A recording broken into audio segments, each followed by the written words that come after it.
Betul ke rumah dekat belakang ni semua orang cakap ada free kitchen cabinet? Hello, hi guys, kembali lagi bersama saya Ira Azman. So hari ni saya berada di area Jasin, berdekatan dengan Tol Jasin, berdekatan dengan Maidin.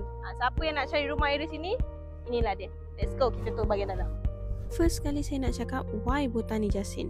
First sekali convenience, banyak amenities yang akan develop dekat sini. Yang kedua security. Dan yang ketiga ni paling penting adalah prime location. Nak tahu berdekatan dengan apa?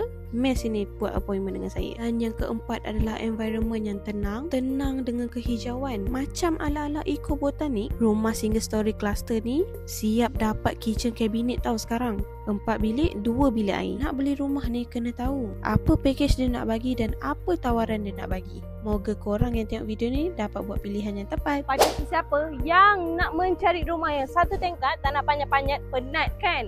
So inilah dia. Korang boleh PM saya cepat-cepat sebab pemaju inform kita, unit memang sangat-sangat terhad. Pemaju jangan risau, pemaju strong dekat area Melaka. Kalau korang dengar ni memang korang tak akan reject. Bye guys.